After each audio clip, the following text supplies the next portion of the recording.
Life has not been easy for Black men. It has not been, and if you look back to history for what Black men would have suffered for years, if you look back at slavery, you even watch the slave owners doing all kinds of things with your women, your children, and you're unable to do anything about it. So I think a lot of Black men do not show emotion because, number one, they don't even want to be judged. And then if they do, they are considered weak. Let's go, let's go, let's grow, let's grow. What's going on, folks? It's good to see y'all back. Great that you're here listening and watching us for season 2. Man, we kicked off a full season, man. This is good stuff, man. I'm Carlos V. Spencer. And I'm your boy, Coach Rod. Again, always talking about fatherhood, bringing authentic conversation, hoping to change the narrative and build a community that supports fathers and in particular, Black dads. Let's rock and roll, Los. What we got on deck? That for a whole season, man. We got a great topic on deck. We got an actual guest that's backed by popular demand. But season 2, man, I mean, how does that just feel, man? Just for me, I'd say looking back at it, the conversations you and I, that we both had behind the scenes, the work that a lot of people don't know that goes behind the scenes and the things that happen behind closed doors, the conversation. I think you and I were talking about this a couple years before we even start planning it for an actual year, and now having one season under our belt, man. How you feel? Season 2. Man, I feel pressure. I'm trying not to duplicate outfits. So that's first and foremost. That's good. That's good. Did I wear this during season 1? That's good. 20 episodes. What I wear? But no, it feels good. It feels good. And again, this comes out in our conversations, just discipline, perseverance, persistence is bigger than us. Mm-hmm. During the show, we're not just, speaking to dads, we're speaking to sons, anyone that comes in contact with a man throughout the duration of his life. It's just, we so happen to be Black and can speak from that perspective. Yeah. So I'm excited for season 2. I'm excited to have some fun. I'm excited to have guests. And I'm, to be honest, I'm proud of what we've done. So that's for sure, man. I'm for sure proud of us. I'm proud of you as my brother as well. And the last thing I guess I'll say, wrapping up from season 1 going into season 2, is it's been a blessing to see how many people have been impacted, right? The conversations. I think I shared a screenshot with you today of somebody who reached out to me, man. Just the things like that, the things that people are saying, and how people are being impacted.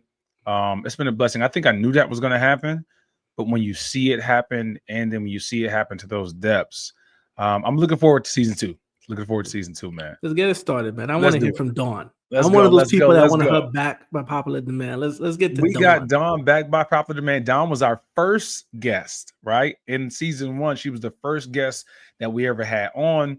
And when we had that show up on the listening platforms and watching platforms, it was one of the shows that people gravitated towards, especially the woman audience. So today we're going to be talking about why Black men feel uncomfortable expressing their feelings. And then what better guest to have on than Dawn Marie? Like, before you read her bio, Dawn and I have been very good friends. This is my Jamaican sister. This is my cheat code in life. I know I messed it up. Don't talk about my accent, right? Go ahead, man. Go ahead. Jamaican sister. What the? You're going to let me live. What was that? You're going to let me live. It wasn't Jamaican. Was it Haitian? Man. No, go ahead, man. Go ahead. Just continue, man. I don't want to draw attention to you. It was all African American. Yes, it was. All right. My sister, I call her my cheat code. Mm-hmm. She's a therapist. She's a friend. She's one of the women, as I'm throwing this over to you, Rod, for her bio. She's one of the women that I have found to have an understanding of men on a level that I haven't seen. It's a gift. I think it's something she's studied. I think it's something she's pursued, but some people are just gifted at something. And so I sometimes call Dawn the woman whisperer, because she's able to whisper to women and interpret to women different things that men are dealing with. Okay. So, man, that's the friendship piece. That's the awesome piece, but she's also great on paper, man. So let's go ahead and read the bio as we're getting her up here too. Well, I'm going to commit this to heart because I just want to really get to it. But Dawn, as you know, is a double master's in counseling psychology, forensic psychology, certified therapist, a clergyman, an actual minister, sits on various boards in Jamaica Ed has her own practice, Dawn Marie Therapy. Yeah. So let's go. And more importantly, Dawn works a great deal in the prison system in Jamaica, which I think is so important to this conversation of her exposure to men from all spectrums. Yeah. So let's rock and roll. Dawn's here, and that speaks to her forensic psychology degree. She definitely works with the minds of men and different men who actually been in the prison system. Dawn Marie, you're here with us. Let's hear from you. How you doing? It's good to have you back. I am feeling amazing. Guys, I am so humbled right now that I get to be the first guest back again for this season. And congratulations on what you guys have done so far. It's incredible. It's absolutely incredible. So thank you for having me back. All right. You're welcome. You're part of the family. You are. This is the first. I feel a part of the family. It's a good feeling.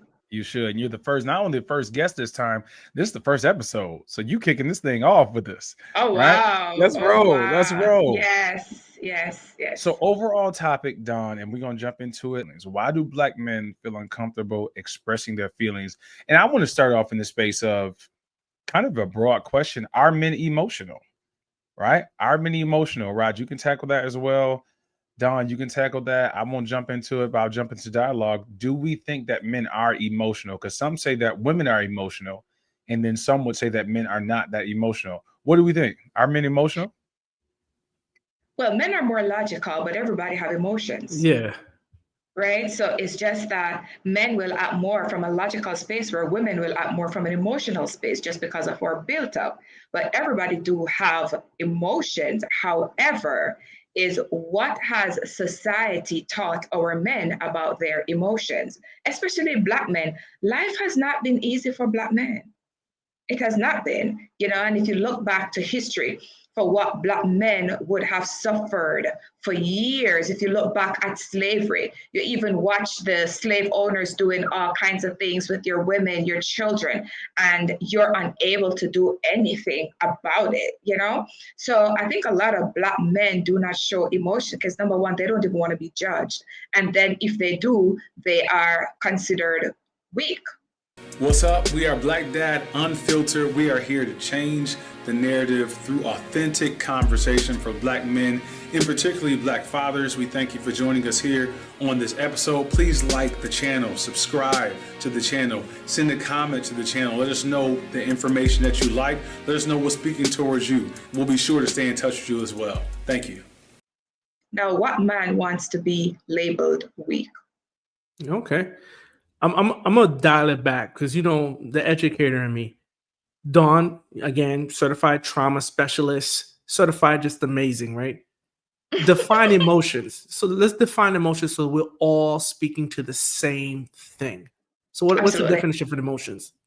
Okay, so emotions is what you're feeling. It's what you're feeling in a moment. Now, there are different types of emotions. You have happiness, right? You have sadness. One of the things that I do, there is a sheet that I use with the different faces. So when I'm speaking with children who are not able to articulate what they're feeling, I will show them the sheet and I will say, show me which one you're feeling. And so we don't spend time to really stop and say, okay, what am I feeling? Am I feeling anger? Am I feeling pain? Am I feeling sadness? What exact is it? So your emotions is what you're feeling about a particular situation at a particular time. So that brings me to my second question, right? Thank you for the answer. So the question goes, are men comfortable, expressing, showing, discussing their feelings? So the first thing is, do men even know what they feel if at a point we were never even told what this feeling is? So we can't even define that, right? And Rod, this is so brilliant. Thank you. In one of our, this is so brilliant because here's the thing. Already, y'all. He's starting already. I know, but think about this. Our men have not been given the opportunity to express emotions. I don't think a lot of our men have been given that opportunity. Rod, you have a daughter? Or you just have 2 daughters and a son. Okay. And I think we might have mentioned this before, but if your sons fall and hurt themselves and they're crying, what are you most likely to say? I'm to be the old me growing up. You're all right. As I got a little older, are you okay? What are you feeling? Because now I'm more inquisitive. I want to know what's going on. Are you truly physically hurt? Are you embarrassed? Because I want to coach you through it. Okay. But there is if a your level daughter. of, if it's the same thing. I treat my daughter and my son. Well, my daughters would have never gotten the old school Caribbean treatment, which is, they would have never gotten that from me, right? Which would have been, I'll probably ask a stupid question. Does it feel good? Like, like you're running around, this is what happens, right? But my daughters, I'm a little bit more, okay, what's going on? How are you feeling? Funny enough, my daughter last night, but I'm a different animal. My daughter last night, Dad, can you flash a light? It's dark. Oh, man, you got to grow out of this. You can find the bed in the dark, okay? So I am still a little bit of in between. You like what Kobe Bryant said, you're a different animal in the same beast. Yeah, there you go. What does that mean, Kobe Bryant? Sorry. What does that mean? But I think we get somewhere. And I want to, Don, you go in there, so I'm going to let you go there. But Rod showed some awareness while his and that's a big difference with Rod. Rod, you're not the average person, right? You're not the average person working out there. I mean, walking around out there. But I'll tell you this. In Jamaica, right now, a little boy, he falls and he's crying. The first thing he's going to hear, stop the noise, are you a girl? That's what he's going to hear, right? Or big boys don't cry. That's what you're going to hear. If the little girls fall and hurt themselves, they get the lift up, they get the rub, the boo-boo kiss, and it's treated differently. So it's almost telling the girls that it's okay to express your vulnerability and to express what you're feeling. But the boys, if they do that, it makes them female. And so a lot of boys grow up feeling I need to be tough because if I express truly what I am feeling, I am going to be considered something else. And so a lot of men grow up with that and do not give themselves permission to even feel anything. Los, I know I'm going to let you talk, but I'm going to push back. Everything you said was spot on, Dawn. Everything. But I took time to think about this. And to some extent, I agree with the not necessarily saying, are you a girl, but get up. I agree with it now because as I've gotten older, society's not kind. It's just not kind. And so I have to do one of two things. Prepare you for the world and also uplift you. So I think what we have to just talk about is when and where can you, and at some point we have to answer this. When and where is it okay to express your feelings? And two, as a father, when and where do you teach your kid to push past his feelings? Because ultimately, no one cares. Most people not going to care. And the more I talk myself, it's like, wait a minute, you can't even show emotions to your wife for the most part, because there are certain expectations even in that marriage. And I'm not saying this as a blank slate, right? Because that's the whole when and where. And we have to talk about what those parameters are. And hopefully, Dawn, you can teach us men how to spot what's a safe space for you. But as I reflect on my life, no, I can't go home and cry. I can't go home and say, I can say today was rough, and it stops there because I'm expected, and I have to, for the health of my family, persevere and move on. So part of me will tell my son, you got to get up. You have to get up, right? We can't stay here crying and feeling sorry for ourselves for too long. Feel it, move on, let's go. And I think that's necessary now. Do we have a safe space at all to share anywhere though? Because I don't disagree with what you're saying, right? I don't disagree with what you're saying because I think that's a lot of what men feel. We do feel like there's no space. I think I heard the story of this woman who was speaking and she was talking about women. And on the backstage, a man who was in the audience came there and said, well, how come you don't talk about men? And she was like, I haven't studied men. He said, well, how convenient. And then he said to her, you see those two women who's standing over there? That's my daughter and my wife. They would rather see me die than to fall off my white horse.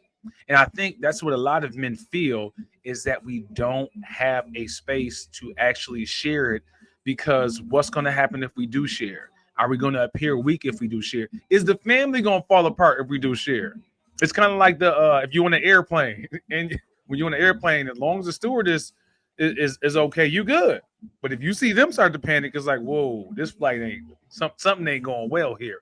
Is that the case for men in relationships where we have to hold it together to the point where if we lose it, the whole family thinks that we're going down, the whole family thinks that things are out of control? But in that space, I just dare to say, is it safe to share our emotions then? Because we got to share it at some point. And maybe is the family at the space to share it in? These are some questions. And that's a lot. That was a mouthful right there. So I'll share something that happened today. So guys, I recently got married and I'm very excited about this. Congrats.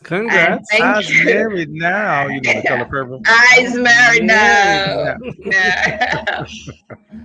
But today I say to my husband, he says, babe, you miss me? And I said, miss you? I said, dude, you consume me. And he said to me, man, you're so open. You make me just want to tell you all the things I'm feeling. And I thought, wow, okay. Mm-hmm. Now. That's a heck of a statement. You're so open, it makes me want to tell you everything that I'm feeling. That means there's some more things that we're feeling. Mm-hmm. Do you see that? Do you see that? So I didn't know that me walking in my feminine would free him. Because I think that's what I did. I freed him. There was something else he says to me. He said, he said, you're such a great communicator. I've never had anybody communicated this way. And he says, I don't think if you didn't communicate this well, we would have reached where we are. Because I probably would have been like, oh, she may call, she may not call, or, and we would have missed out on this amazing opportunity. Now, I am who I am, and I'm showing up the way I'm showing up because, number one, I have cheat codes. I work in the space of men, and I study this. So for me, it's practicing what I'm preaching. But to put that into perspective, I don't know if it's so much that men do not have a safe space, or if it is that men do not even know that they need a safe space. I'm going to tell you, men don't have a safe space. Okay. Right. And don't. So, right, I want you to go down that road because our topic is why don't Black men feel comfortable, or why do they feel uncomfortable express their feelings? So why do you feel like that, Rod? So why I love Dawn, because Dawn brings the science and the practitioner, right? And so Dawn and I can speak to the historical context of self-preservation, which weeded out over generations. Because when we talk about slavery, we're talking about self-preservation being passed down, which means you cannot show emotion. We're talking about the cultural experience of masculinity. I can never pronounce that word. We're talking about the mental health stigma. So only you and Don can talk about that? Right. You're going to bring it in, Los, you know what I'm saying? But, but I'm sure I'm going to get a grandfather quote soon. So I'm not showing you no love today. This is me and Dawn right now. But the truth of the matter is, and I really sat down and talked about this because I struggle with this because I'm raising a son. Right. This is why I said, where is a safe space? And I realized the few safe spaces are when you're a boy, safe space should be with your father. Right. So when you're a parent, the kids should have a space to experience what they're experiencing, because you can't coach regulation if they're never allowed to experience it. So as a dad, I have to teach you how to regulate your emotions, which means you have to experience your emotions so we can talk through what it is and how do we, understand it, take action steps or whatever. But outside of that family nucleus, the world, and this is what I know, doesn't care. And Dawn said it. You're a practitioner, Dawn. So I have to consider you an anomaly. My experience tells me that my emotions get eternalized by you if I express them. So if I'm sad, you take it as something that you did wrong. If I feel something, it becomes a you topic. So this is when I say we are on a quest subconsciously to find a safe space, but the world is self built for men is not safe. When you get to Black men, it's not safe. So this is the conundrum where I don't want to talk in theory and hypothetical and make it seem rose. I'm like, no, Right. Like if I'm sad, I'm struggling, or if I'm trying to tell you what I experience and why it makes me make decisions, is it going to be weaponized against me at some point? Right. Or is it you take it on as a right? So this is the struggle that I say I don't believe for the most part, not in absolutes, right? That there's a safe space. I think there are pockets. This is why I said we have to define how do we know what is going to be safe for us? Because Dawn, you know this. If a man opens up, the amount of damage that can happen to him. Yes. When he opens up, go ahead, Dawn, or Carlos, whoever. Well, I want to pull on that, like why? Because I'm still asking the why. So I understand that, right? And I feel like saying I'm a man, so I feel the same way. Mm-hmm. Why do we feel like that? Why don't we want to share? Is it because we're afraid? Is it because we feel like we're not being heard? Is it because we're going to be too vulnerable? Like, I want to get into some of the whys, man. Why aren't we sharing these things? And we may get into some of the safe spaces as well to share, because I do think a man, a father, a home should be a safe place. I tell my children, your mother and I, after God, are the safest place for you. So I'm showing you that we are a safe place, but I, as a man, don't feel that comfortable sharing my emotions with people, sharing my emotions with others. Why is that? Carlos, can I ask you, why is that? No, like I'm serious. Why is that? Because there's a fear of something. So most of the time it's fear of rejection. And until you can answer that question, there will be no space that is safe for you. I'll say that. I see what you're doing, Don. Don's ready. Why? And what I like to do is I like to gather data from what we read and such, but I like to bring information from relationships that I have. So when I'm answering your question, it's not just me answering. I'm answering from the text messages I receive from men. I'm answering from the group text that me and my brothers have, that we check in on each other daily, and the struggles that we have as men that we don't necessarily share with the whole world, but we as men can identify and say, yeah, bro, I know what you're dealing with. So when I answer this question, it comes from that space of conversations with other men. I do feel like some of the why is, one, we don't feel like people listen to us. We don't feel like people listen to us. And we don't feel like those who are close to us listen to us. And we feel like at times, and we had this on season 1. It was a great clip. I think I even reshared it on my page yesterday. Rod and I was talking, and we were saying that a lot of times when we bring up something, especially in particular with our wives, spouses, or with our significant other, it gets turned around and we don't end up talking.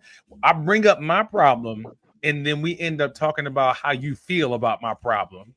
Right. Oh, God, and you just got me angry. and then Don, what I do, some of your why, what I do as a man is I say, okay, well, I ain't bringing that up again. And the why is because she didn't hear me, and she turned it around into something that she wanted it to be. And so the why is also, this is not a safe place for me to share. All right, good. And that's brilliant. So, and thank you for answering that. Now, whether male or female, when we communicate, we need to listen in order to understand. I think many times people listen just to respond. They can't wait to just respond to what you're saying. And so we misunderstanding what the other person is saying. All right. Again, we do know women do come from an emotional space. I'm a woman. I'll say that. And it takes a great level of emotional intelligence and emotional agility for a woman to sit and listen so that she can hear what the man is saying without judgment. The worst thing a person can do, whether it's male or female, is I come and I say, Rod, I do not like when you leave your shoe in the living room. And your response is, but you're acting like you don't leave your shoe out there. It's not about me right now. I'm just expressing to you. So whether it's male or female, it's you just listen just to respond to me. But did you even hear what I'm saying? So this is a whole level of communication. So maybe you may need to do a show specifically on communication, because people are not hearing. And most of the complaints that I do get from the male clients that I work with, Ms. Petgrave, she does not hear me. That's it. She does not hear me. So what they do, they shut down and they never go back there. They internalize. Carla's favorite quote, men left by themselves is either going to explode or implode. And we realize that anger among men, I mean, it's so prevalent because that's their way of expressing all the things that they did not talk about because they never felt safe, talking about it. And so when we have these conversations, it's for the women listening to this to say, how do I create a safe space for him? Carlos, I think it was today we were looking at this. I sent you this thing with a pastor. I don't remember his name, but apparently he was going through something and he's being interviewed, and the interviewer asked him, how did his wife handle whatever it is that he was going through? And he said, my wife couldn't heal me. She couldn't help me. But what she did, she created a space for me to heal. And I thought that was so powerful. People don't take time out to know each other. Now, if I don't know what is considered safe for you, how am I going to provide that for you? And I think persons just need to be real. Just talk. Just talk.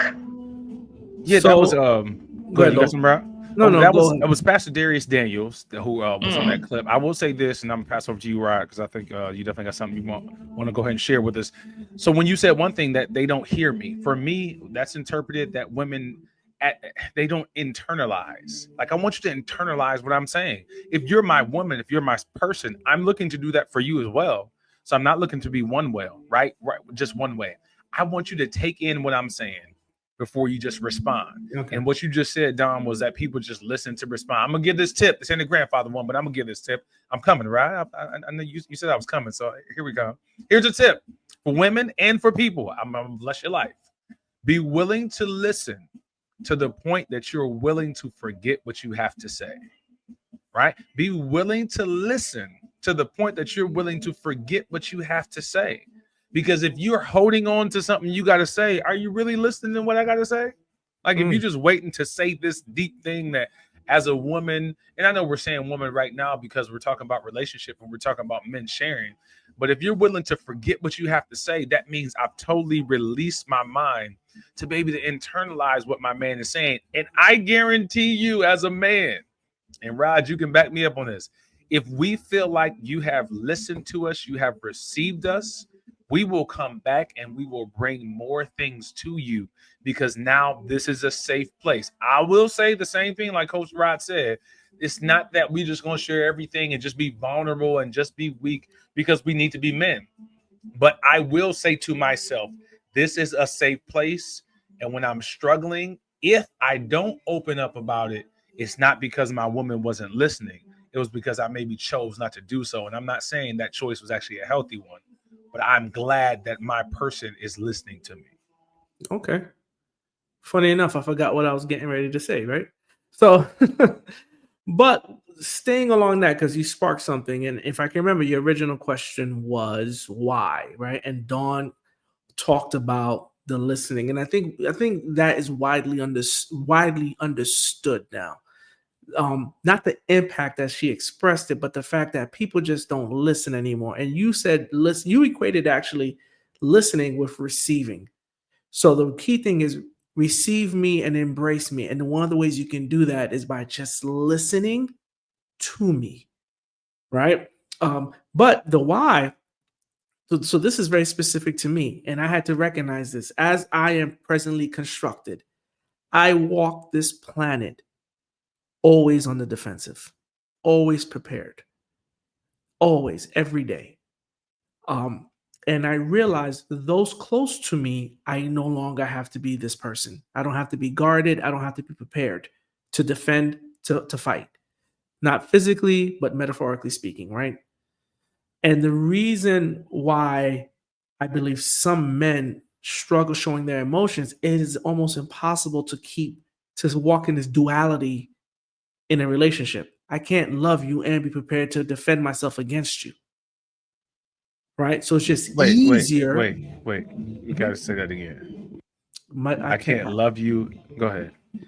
It's hard to remember my brilliance, Los. You said I can't love you and defend myself against you. That's heavy. And so as a man, it's just easier for me to the default, the easy way. So fear is one, and just the path of least resistance is, hey, that goes back to the space, that goes back to the relationship, that goes back to the receiving. It's just easier if I treat you like the rest of the world, right? And so this is why I draw this in. So that's the things I thought about. A few other things, and I want to just bring this up because I think, Los, you're leading a great conversation here. When we talk about societal perception of stigmas or whatever, pressures on the sharing your emotions. 1 second. By the way, anger is an emotion, so we're going to get there. One, understand this. Now, we're speaking to all men, but I'm a Black man, so I have that perspective. When we share our emotions in a way that the audience does not want it to be shared, we are considered toxic or violent.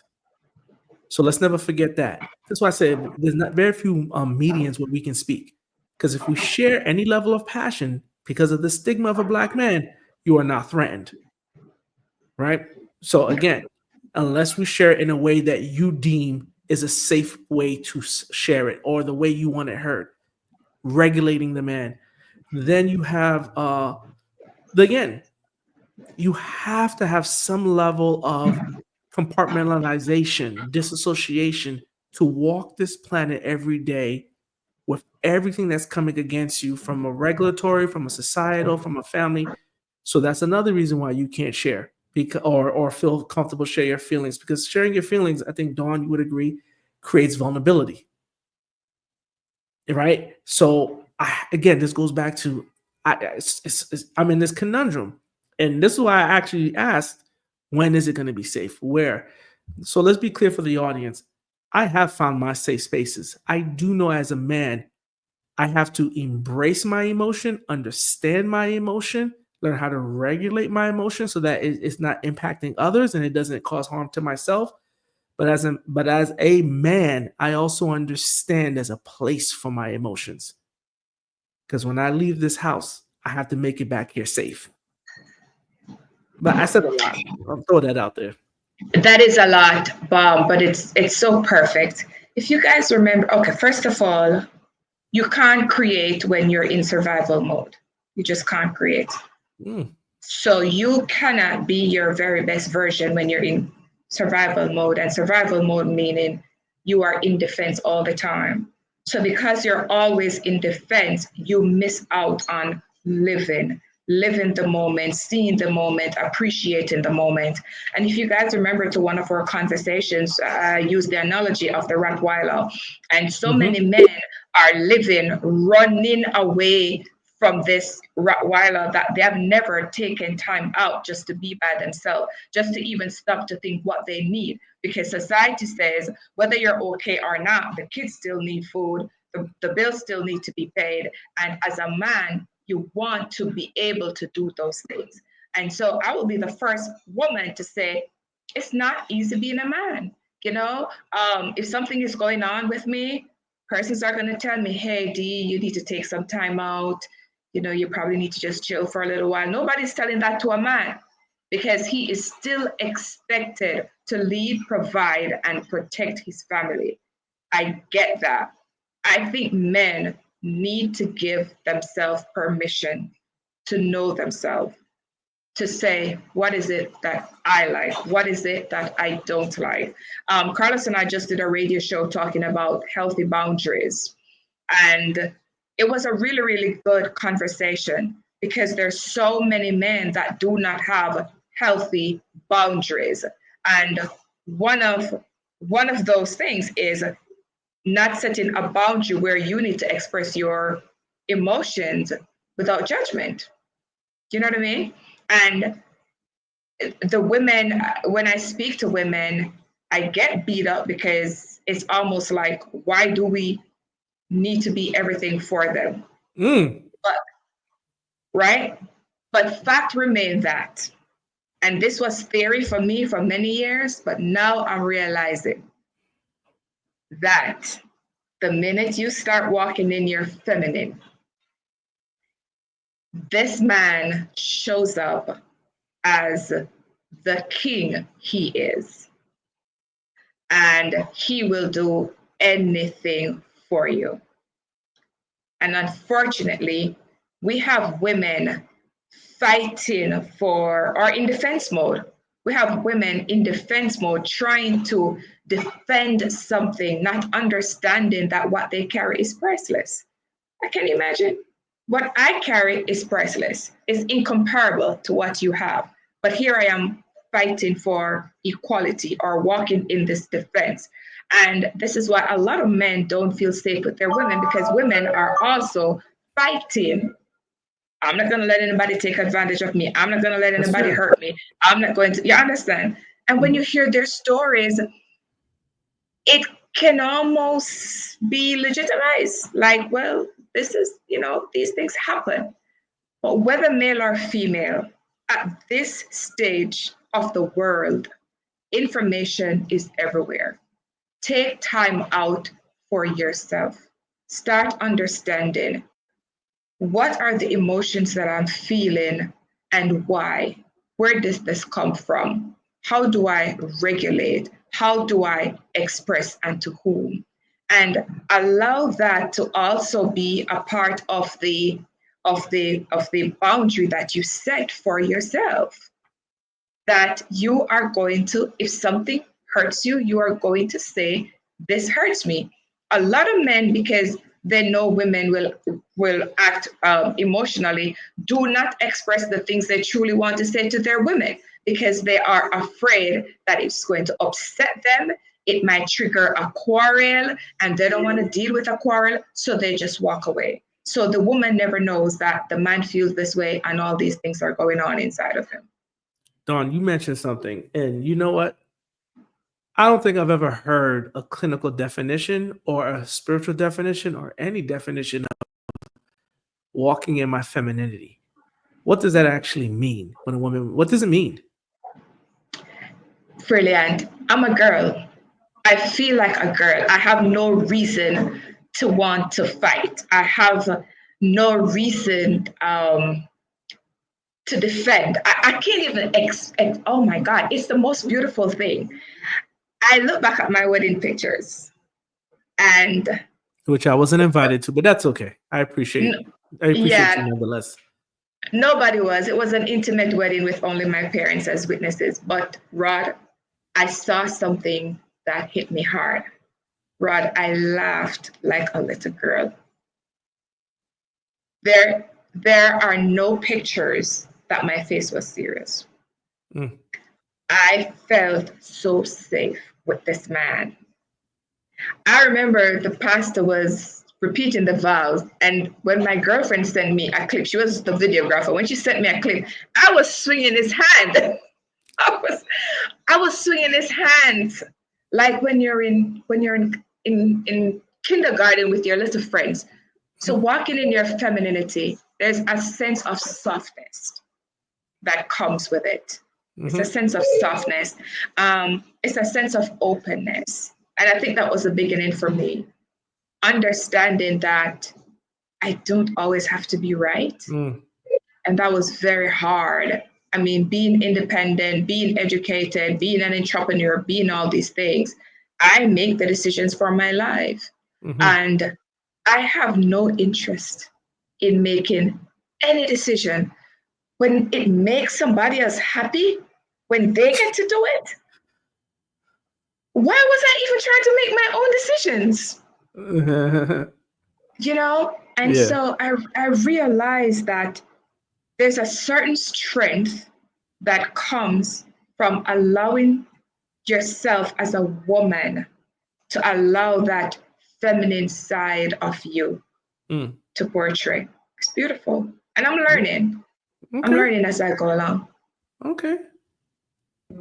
I'll say this too. Great question too, Rod. I just, for our listeners, women listeners, and even guys who may not know this, I've often said, and I've often said this to women, we can know that you're doing it and it still works. What I mean by that is, if you're walking in your femininity, you're walking in a space that you're making soft. I promise you, if there's a woman listening to this right now, do something and move in a way with your man that he knows you're doing. Like, hey, baby, how are you doing? It's like, girl, stop playing. And you can do it again. It still works. Like, we can know that you're moving in femininity. We can know that you're trying to get something from us, and that could be playful, but it's still going to work. So imagine how powerful it is if we don't even know it. So I often say that women have this power to be able to get some, the old saying, you can catch more flies with honey than, we'll keep it unfiltered. We'll keep it plain a little bit. You can catch more flies that way. And so I tell women all the time, like, yo, if you move in your femininity, most men are going to respond to that better. This one man I saw, he was on a panel, him and his wife, very successful man, Holton Bugs, matter of fact. But he's very successful, and he does stuff in business, but he was on a panel for couples. He said, if I start arguing with my wife, and he said, if my wife start crying, it's over. He said, argument done, argument over. He said, I can't even handle it no more because she's moving in such a feminine way.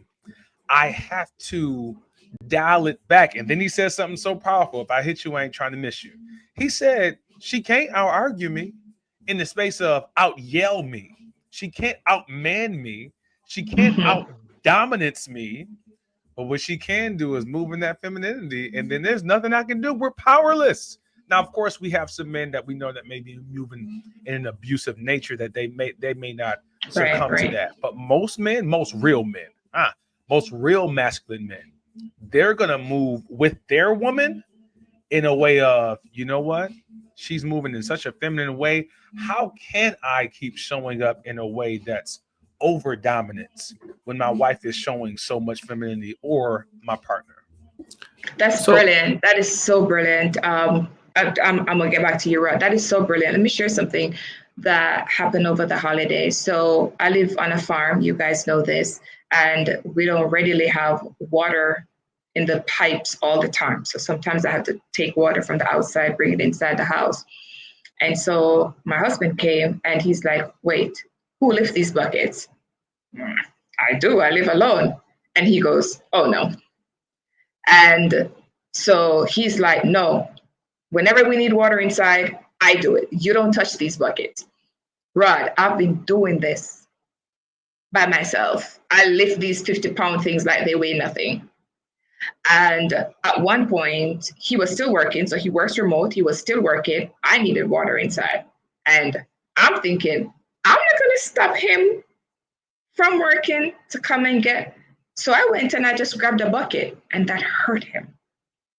That hurt him that he was there and I didn't allow him to pull the water. He goes, "No, come and get me. I will pause my work and I will do that."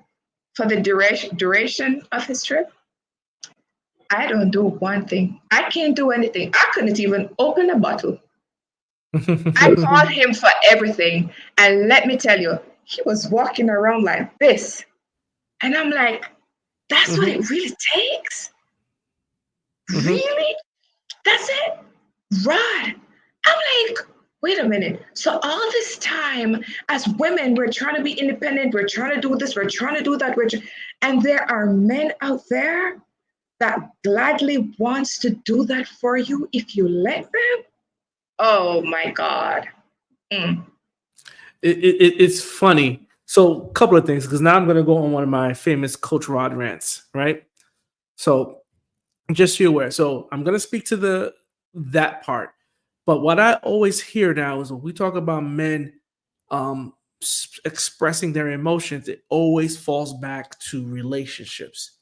And I want to be very clear that there's a life outside of relationships. What I'm drawing from this is, despite that world, right, the relationship is almost foundational to you being able to express your emotions or feelings, right? Because the feelings are, again, I'm going to repeat what Dawn said, they're momentary reactions to a stimulus, right? So what I'm feeling here, this is the space that I can do it. And there's almost an acceptance that we're saying amongst the three of us is when I am outside of this sanctuary, I'm going to call it the home, my relationship, if you look at a relationship as a metaphorical home, I am allowed now to realize that there is places and spaces that I must regulate what I feel and how I respond to an external stimulus in terms of my emotion. Someone steps on my toe, it hurts, don't shout. Right? And so there is this thing about it. So again, because I always want to speak to the things that nobody's talking about, which is, again, I'm at my, so this is a true life example because I am an extremely good looking Black man with a decent size, right? Okay, talk your talk. I have to throw that in there, right? I know that when I walk, and you probably experience this, Los, and probably several of our Black listeners, women too, actually, now that I think about it, experience probably like you said I probably experienced. No, I mean you smile a lot, you know what I mean? But Black women experience too, where you almost have to dial it back to make someone else feel more comfortable. Yes. And if you speak, your authentic reaction is exponentially received, right? That goes to the stigma. So I really want to talk about that. But back to this whole picking up the buckets. So I actually had a conversation with my daughter. Since I have a therapist on the phone and I don't have to pay for this call, let's do this. So my daughters are not allowed to open the door if I'm there. My oldest daughter gets angry with me. Dad, I don't care about this. Okay, I'm an independent woman. And when I hear the term independent woman now, I respect it, but I don't know what it means anymore.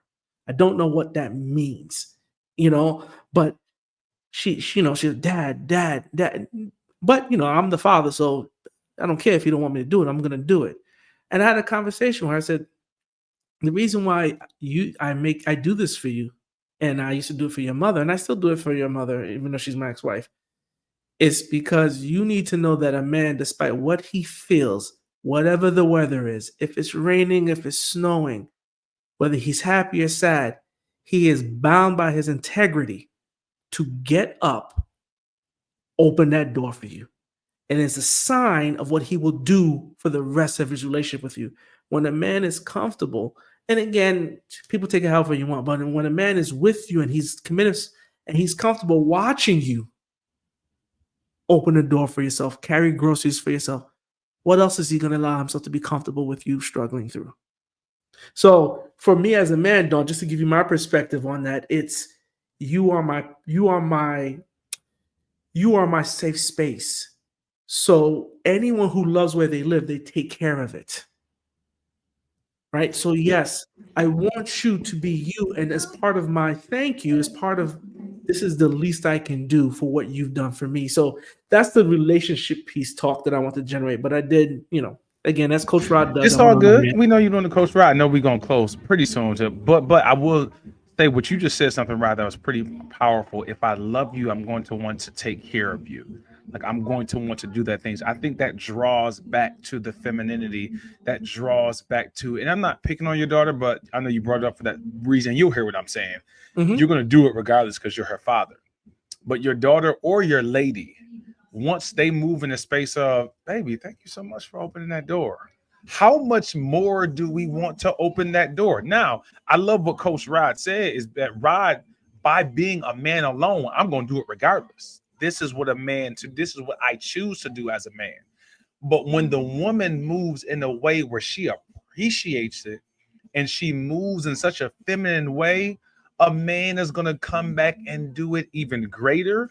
And he's going to want to desire to do that thing. Again, I 100% agree with my guy.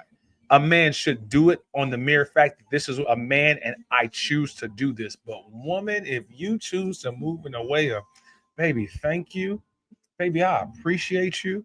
Baby, can you come open this up for me? A man is going to want to do those things even more when you move in that type of power next to somebody demanding that a man do something, then you may get it, but I don't know what type of attitude or emotions you're gonna get that come with it. Before Dawn goes, Lois, I'm gonna stop you. Yeah. Before you even say the thank you, the minute you say baby, you won. The minute you say you won. Hands down. Right? You because won. Dawn, you tell me there's a lot of pride in calling another adult baby and you got it.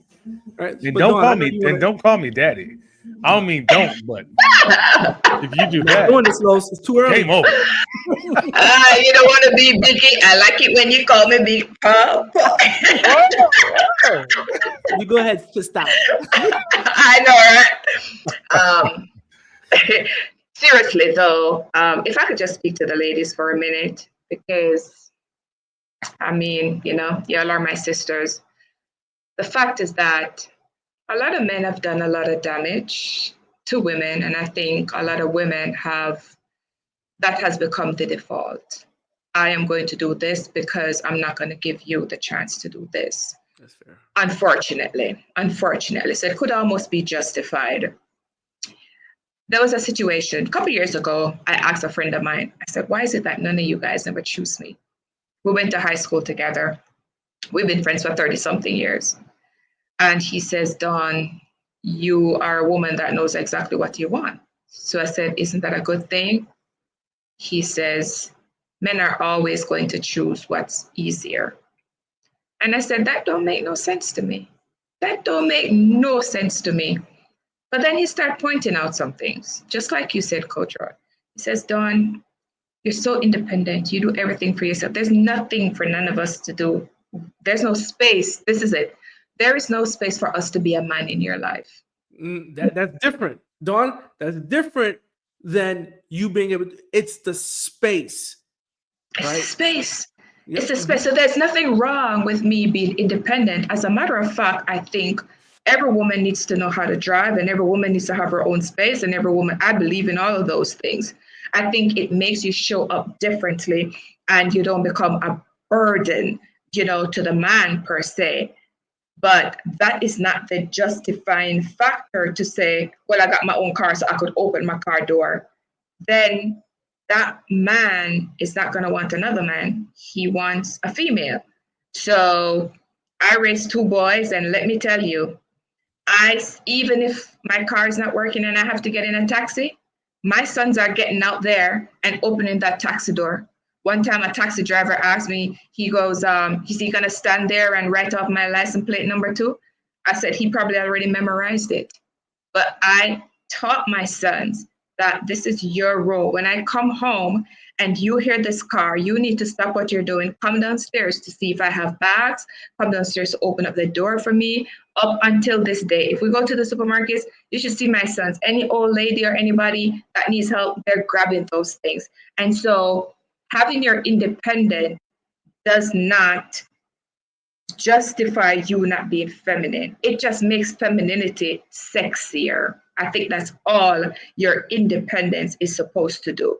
I can drive. If we're going on a far trip, honey, if you're tired, I'll be happy to drive. That's where, the independence come in, but not, no, I'm driving because I'm taking my car. No, it's not sexy. And I'm telling you, Carlos, just like you said, a man will want to do so much more when you show up gentle, calm, loving on them, and just being a girl. You get so much more. As a matter of fact, and God doesn't make mistakes. God does not make mistakes. A woman showing up in her femininity frees a man and give him space to walk in his fullest potential. That's what that does. It frees the man and it gives him the opportunity. Because when my husband said to me, you're so open, you make me want to tell you all that I'm feeling. That for me right there was, whoa. Can you imagine if I was closed up and I'm not expressing any emotions? Because there's a part of me that want to say, you hear it all the time. Oh, don't let a man know how much you love him. Don't let him know this. Don't. And I'm just like, I'm too old for that. If I'm feeling something, you're going to know that I'm feeling it. Mm-hmm. You're going to know that if I miss you 10 times for the day, you're going to hear that I miss you 10 times for the day.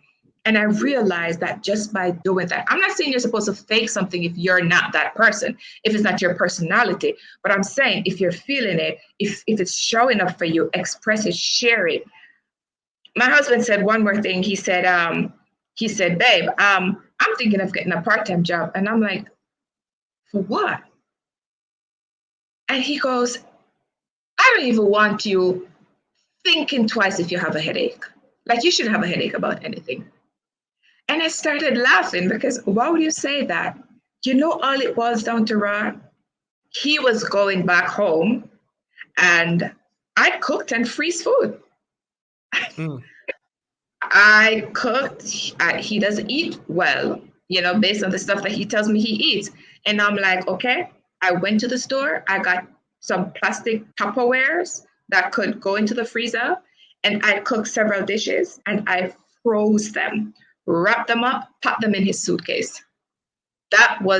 He has never seen anything like that. He has never experienced anything like that. The thought that I would do something like that, he feels, man, I'm going to get a second job because I don't want you worrying about nothing at all. Can you imagine? No, I can't. He's better than me. but I want to, because I wrote down, because everyone knows that I write so that way I can listen. Right. Yes. That goes back to your point, Los. I don't want to forget, so I write while I'm listening. Great tool. And going back to the keyword was space, and I think we need to do another conversation here where we talk about what are the signs in your partner that lets you know it's a safe space for you, Dawn.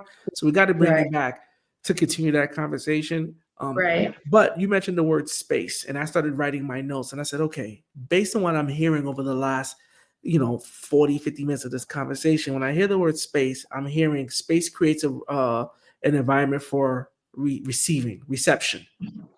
So space allows you to receive me. Then it allows you to accept me, right? Because a man wants to be heard, right? Yes. Good. Without judgment. Judgment. That's where the acceptance comes in. The acceptance accepts you, right? It means what you consider flaws, I consider who you are, and I know and I want you as you are, right? Then it allows to perception for me to see you and the things that you're doing and recognizing why you're doing it. Then it leads to some level of gratitude, because gratitude, biblically speaking, closes the loop. A thank you closes the loop, right? Which now leads to commitment. So when I am received, when I am heard, when I am understood without judgment, when I am accepted, when you see who I am, that I am your man, that I am not taking away your independence, right? But the things I do are a sign of what I've been designed to do, right? And when you can say to me, and this goes back to thank you, baby, right? When you can show me in whatever way you can that you appreciate me, then that allows me now to commit. This is what Lo said. We'll go even further and beyond. And when we do all that, it creates freedom. Yeah. I'll say this, Rod, and hopefully I didn't cut you off. We got to bring it back, Don. The question was, why don't Black men feel comfortable expressing their feelings? Or why are Black men uncomfortable expressing their emotions? I think if you're watching or listening, you can rewind. It's because the things that Coach Rod just named are missing. So kind of an answer to that question, what I've picked up, why Black men feel uncomfortable expressing their feelings. It's because those things that Coach Rod just mentioned are missing. And if those things are in place, I think we feel more comfortable sharing our emotion in spaces that are safe and not just sharing them everywhere. Absolutely. Right. So absolutely. I'm glad I answered my own question then. I'm glad you did. You did the doggone thing. You can't smile at everybody because, Answers are always in you. If you look like that, you can't smile at everybody. All right, while we're bringing this thing in, anything thoughts to share? Dawn Marie, how can people find you? Where you at on social media? How can they connect with you? How can they do that? It's dawnmarietherapy.com and on all social media platforms except TikTok. I don't have that one. It's Dawn Marie Therapy. But I also just launched my foundation for men, Mentel. And so persons can also check me out on mental2024.com or mental24 and all social media platforms. And that right there is having some great conversations. And the Mental website actually do have some great information that can help men, all men, not necessarily dads, but all men. So I'm very excited about that. So again, it's dawnmarietherapy.com or Dawn Marie and all social media platform, mental2024.com and mental24 and all the social media platforms. All right. Okay. Dawn Marie, thank you so much. I's married now. She got men taking water in for her. She got men getting second jobs for her and stuff. You know what I'm saying? All the good stuff. Dawn Marie, look her up. You are a cheat code as well. I'm Carlos B. Spencer. Coach Rod, anything on the way out that you want to let the people know? Man, I'm Coach Rod. I'm going to keep one job, right? Yeah. You better say thank you. I have to open the door. Nah, I'm joking. Listen, we're gonna bring Dawn back again. As always, we don't focus on answers. We focus on discussion and talking. Yeah. And even though we are a Black dad, we're speaking to anyone that comes in contact with a man. But our perspective is those of a Black man and a Black father.